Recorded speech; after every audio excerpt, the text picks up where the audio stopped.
और 40 की रणनीति जो है आपकी ये अपनाएं। लेकिन कैसे अपनाएं? यूपीएससी प्रीलिम्स में 100 प्लस स्कोर कैसे करें, पहला क्वेश्चन हमारा यही होता है। तो आज हम आपको बताएंगे टिप्स और उसके साथ आपको बताएंगे कुछ शॉर्टकट्स, ठीक है। इसमें हम आपको बताएंगे कि आपको एलिमिनेशन कैसे करना है, प्रीलिम्स में हम आपको बताएंगे कि एलिमिनेशन कैसे करना है, इसके साथ 50 और 50 का स्कोर कैसे होना चाहिए आपका, यानी कि इसका रूल कैसे होना चाहिए, और 60 प्लस 40 का रूल कैसा होना चाहिए। इसमें हम आपको ये भी बताएंगे कि पीवाई के क्वेश्चन को कैसे करना है।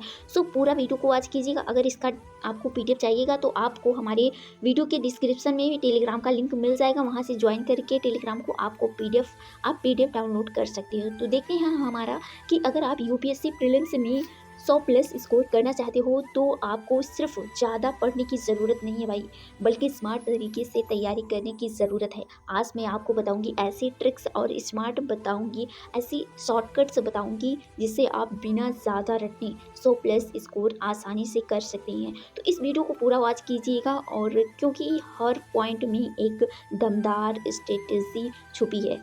तो हमारा पहला क्या स्ट्रेटेजी है कि एलिमिनेशन का इस्तेमाल कैसे करें। तो एलिमिनेशन का इस्तेमाल आपको कैसे करना है, तो यहाँ हम देखते हैं कि अगर आपको चार ऑप्शन में से सिर्फ 2 ही कंफर्म आ रहा है, ठीक है।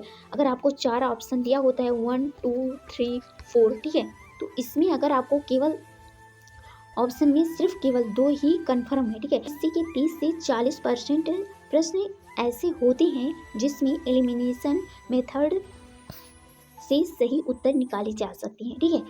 सभी को पूरे क्वेश्चन के जवाब नहीं आते हैं, चाहे वो टॉपर्स हो या कोई भी हो, चाहे वो मास्टर क्यों ही ना हो, कोई सर ही क्यों ना हो।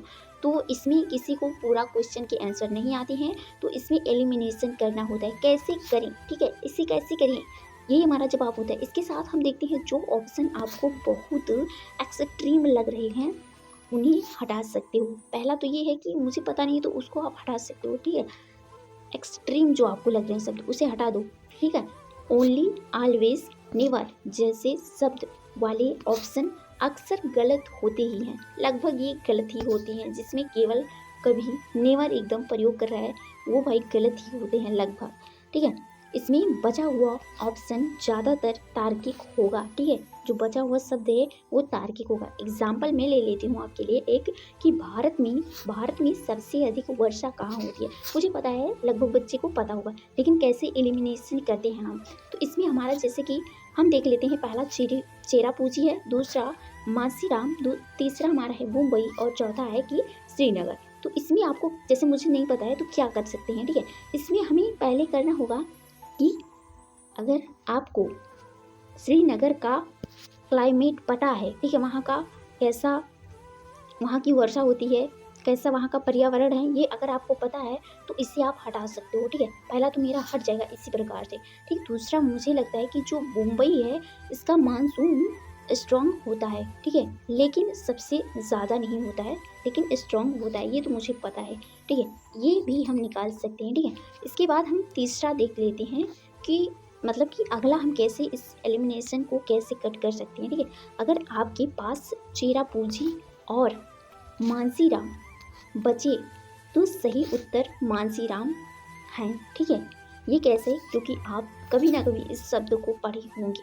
जैसे कि मैं आज एग्जाम्पल ले रही हूँ, बट अगर आप कोई भी क्वेश्चन के उसके आंसर ढूंढना चाहते हैं इस प्रकार से, तो इसी प्रकार से ढूंढ सकते हैं। जैसे 50 और 50 का स्कोर कैसे कर सकते हो। जैसे कि 2, मुझे तो पता है कि 2 गलत हो गया, बट 2 बचे हैं, तो इसमें हम गेस लगा सकते हैं, ठीक है। इसमें हम देखते हैं जो ये बस इसी ट्रिक से आपको 5 से 6 अतिरिक्त प्रश्न के उत्तर मिल सकते हैं, ठीक है, ऐसे भी मिल सकते हैं आपको। अब दूसरा रूल हमारा क्या है, मतलब कि 50-50 रूल अपनाए क्या, ये क्या है, पहले हम देख लेते हैं भाई क्या है। इसमें मैं एग्जाम्पल भी लेकर आई हूँ। तो देखते हैं, अगर किसी प्रश्न में 2 ऑप्शन बहुत मिलते जुलते हैं तो सही उत्तर उन्हीं में से एक होता है भाई।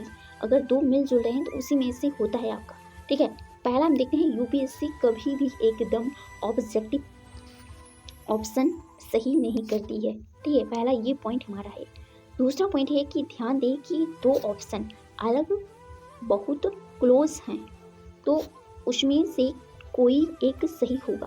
मतलब कि दो अगर ऑप्शन हैं तो उसमें बहुत क्लोज है, दोनों शब्द बहुत क्लोज हैं, तो उसमें से कोई एक सही होगा, ये आपको पता करना है। मतलब कि मैंने जैसे ऊपर बताया ठीक उसी प्रकार से है, बट उससे हम एलिमिनेशन से करेंगे। इसमें हम रूल अपनाएंगे दो तरीका, जैसे कि संविधान की किसी धारा में आपातकालीन का प्रावधान है, ठीक है, ये प्रावधान है। जैसे कि देखते हैं हम यहाँ कि आपातकालीन तो मुझे पता है, बट इसमें देखो क्या है कि जैसे ए, बी और सी आपका तो आपातकालीन से जुड़ा ही है, बट जो 370 आपका धारा है इसे आप हटा सकते हैं। क्यों हटा सकते हैं? ये जम्मू कश्मीर से जुड़ा हुआ है, ठीक है, ये जम्मू कश्मीर से जुड़ा हुआ है। बट ये तो मुझे पता है कि तीनों आपातकालीन है, लेकिन कौन सा है आपका जो संविधान की किस धारा में आपातकालीन का प्रावधान कर रहा है? तो ये तो मुझे पता है कि वित्त और राष्ट्रपति का ये तो सही है, मतलब कि वित्त और राष्ट्रपति के बारे में सही है, बट राष्ट्रीय के लिए कौन सा सही है? तो इसमें हम करेंगे फर्स्ट वाला, एकदम सही गेस लगाकर आप लगा सकते हो, एकदम सही जाएगा, ठीक है। इसमें हम आपको आपका गलत उत्तर देने का जो चांस है ये कम हो सकता है, इस प्रकार से अगर आप लगा रहे हो तो, ठीक है। अब यहाँ हम देखते हैं तीसरा रूल क्या है, मतलब कि 60 और 40 की रणनीति जो है आपकी ये अपनाएं, लेकिन कैसे अपनाएं देखते हैं। 60 प्लस क्वेश्चन आप कॉन्फिडेंस के साथ हल करें और बाकी जो 40 में स्मार्ट गेमिंग करना है। जैसे कि 60 तो मुझे पता है कि 60 सही है, लेकिन तो यहाँ मुझे नहीं पता है कि 40% लग रहा है कि गलत है, ठीक है। अब यहाँ देखते हैं दूसरा पॉइंट, देखते हैं कि इसमें क्या है। तो प्रीलिम्स में 100 प्लस स्कोर के लिए आपको 50% से अधिक प्रश्न सही करनी होंगी, ठीक है। अगर आपको 100 प्लस स्कोर चाहिए, तो जैसे कि एक क्वेश्चन 2 नंबर पे होते, तो ऐसे आपको अगर 100 प्लस लाना है तो 50 क्वेश्चन से ज़्यादा लगाना होगा। ऐसा नहीं है कि आप 50 लगा रहे हो पूरा 50 सही है, ठीक है। इसमें आप कभी भी ऐसा ना सोचिए, और कभी भी ऐसा नहीं होता है, ठीक है। अब यहाँ तीसरा देखते हैं कि इसका मतलब अगर आप 100 प्रश्न हल कर रहे हो तो लगभग 60 प्रश्न आपको पूरे विश्वास से आ रहा होगा कि मेरा जैसे 100 क्वेश्चन है तो 60 एकदम श्योर शॉट है कि मुझे आ रहा है, लेकिन 40 ऐसे % है कि मुझे एलिमिनेशन या फिर 50-50 के रूल को अपनाना होगा, ठीक है।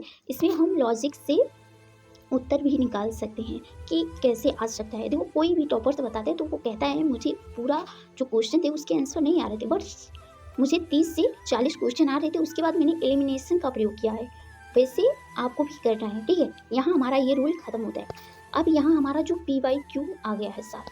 अब PYQ को हम देख लेते हैं, टेस्ट सीरीज का सही तरीका यानी इस्तेमाल कैसे करना है आपको। बहुत सारे बच्चे हैं PYQ क्वेश्चन करते हैं, बट कैसे करना है ये देखते हैं, ठीक है। कुछ बच्चे ऐसे होंगे जो पहली बार UPSC के फर्स्ट अटेम्प्ट को दे रहे होंगे, तो पहली बार दे रहे हो तो इस वीडियो को पूरा वॉच कीजिएगा, ठीक है। इसमें अगर आपने पिछले 10 साल के प्रश्न हल कर लिए हैं तो आपकी सफलता की संभावना 70% बढ़ जाती है। अगर आपने 10 साल के जो क्वेश्चन है PYQ क्वेश्चन उसको देख लेते हैं तो आपको सोचो भाई 70% तक आपकी जो संभावना है सफल होने में वो बढ़ जाती है, ठीक। उसके बाद PYQ यानी कि पिछले साल के जो प्रश्न हैं इसमें आपको पैटर्न समझने में मदद करते हैं कि कैसे क्वेश्चन आ रहे हैं, ठीक है। और उसके बाद हम देखते हैं टेस्ट सीरीज से आप टाइम मैनेजमेंट और निगेटिव मार्किंग से बचना सीख सकते हो। मतलब कि इसमें आप टाइम भी मैनेज कर सकते हो, उसके साथ जो निगेटिव आपके क्वेश्चन हो रहे हैं उसे भी आप मैनेज करना सीख जाओगे कि कितने मुझसे क्वेश्चन गलत हो रहे हैं और कितने सही हो रहे हैं, ये भी लाभ होगा। मतलब कि जो आप PYQ क्वेश्चन करते हो इससे आपको क्या होता है कि अगर आप कर रहे हो तो इसमें तो 70% ऐसा है कि आपको लगभग पता हो जाता है कि मुझे कितने मेरे सही जा रहे हैं, कितने नहीं जा रहे हैं, ठीक। उसके बाद हमें ये भी पता चल जाता है कि इसमें मेरा टाइम कितना हो रहा है, कितना मैं इसमें टाइम मेरे कितने टाइम में कितने क्वेश्चन सही हो रहे हैं और कितने गलत हो रहे हैं और कितना मैं कर रहा हूँ, ठीक है। उसके साथ मुझे ये भी पता चल जाता है कि किस प्रकार से यानी कि इस पॉइंट से ज़्यादा क्वेश्चन पूछे जाते हैं, ठीक है। हर दिन 10 PYQ क्वेश्चन आपको हल करना है और हफ्ते में एक मॉक टेस्ट लगा लेंगे, मतलब जब लंबा समय रहे तब। और लेकिन तो अभी तो PYQ क्वेश्चन कब लगाने आपको लगभग करना है, रोज़ नहीं, लेकिन तभी 2 दिन के बाद 1 दिन के बाद ज़रूर कर लेना चाहिए। जैसे आप अपना शेड्यूल बनाए हैं उसी प्रकार से प्रयोग करें, ठीक है। और इसमें हम देखते हैं जो आपका तीसरा है, जो पाँचवा यहाँ हम रूल देखते हैं अपना कि केवल स्टडी नहीं स्मार्ट स्टडी करें, ठीक है। केवल स्टडी नहीं करना है कि मुझे इस प्रकार से पढ़ना है, मैं इस प्रकार से पढ़ूंगा या पढ़ूंगी, तो मुझे कुछ अलग करना होगा। जब कोई अलग किया है तभी आगे बढ़ा है, ठीक है। अब यहाँ हम देखते हैं क्या है स्मार्ट स्टडी। तो यहाँ देखते हैं कि मुझे रटना नहीं मारना है, मुझे रट्टा एकदम नहीं मारना है भाई। और इसमें जैसे कि हम कॉन्सेप्ट को समझना है, समझ के पढ़ना है, रटो मत, रटना कितना रटोगे भूल जाओगे भाई।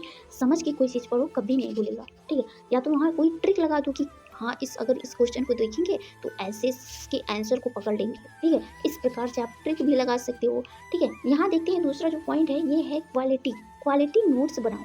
यानी कि जो नोट्स बनाने के तरीके हैं वो बहुत अच्छे से बनाओ और स्मार्ट तरीके से कुछ बताओ, जिससे कि बाद में अगर पढ़ो तो उससे समझ में आएगी और पढ़ने का भी मन करे कि लो एक बार पढ़ लेते हैं। ऐसा भी मत बना लेना कॉपी की दोबारा देखने का मन ना करे। बहुत सारे ऐसे बच्चे कि एक पेज में सोचते कितना लिख दें, तो ऐसा नहीं लिखना है, कुछ अलग लिखना है, ठीक है, जिसमें हर चीज़ लिख कर मत रखें, ठीक है। मैं पहले ही बताती हूँ।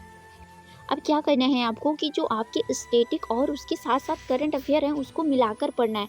जो बच्चे अभी प्रीलिम्स भी देने वाले हैं या फिर आगे अटेम्प्ट देना चाह रहे हैं 2026-27 में, वो भी इसी प्रकार के जो करंट अफेयर हैं और जो उनके बुक्स से रिलेटेड जो पॉइंट है उसको समेट कर पढ़ना है। अभी से अगर आपका डायरेक्शन सही है तभी आप आगे बढ़ सकते हो, ठीक है। बाद में कुछ नहीं होता है, जो अभी कर लोगे वही सही है, ठीक है। सीखने के साथ आपको रिवीजन भी कर लेना है। ये जो आपको मैं बात बता रही हूँ इसके साथ आपको रिवीजन भी करना है सीखने के साथ, और यही सब आपको 100+ स्कोर ले जाएगा। अगर आप ये सारी चीज़ कर रहे हो तो आपको 100+ स्कोर से कोई नहीं रोक सकता भाई, कोई भी नहीं रोक सकता। ये मत सोचो कि अगर कोई टॉपर से है तो वो कहाँ से पढ़ कर आता है, कहीं से नहीं पढ़ कर आते, बस यहीं से सब लोग पढ़ते हैं, बस देखने की नज़रिया हो जाती है अलग आपकी।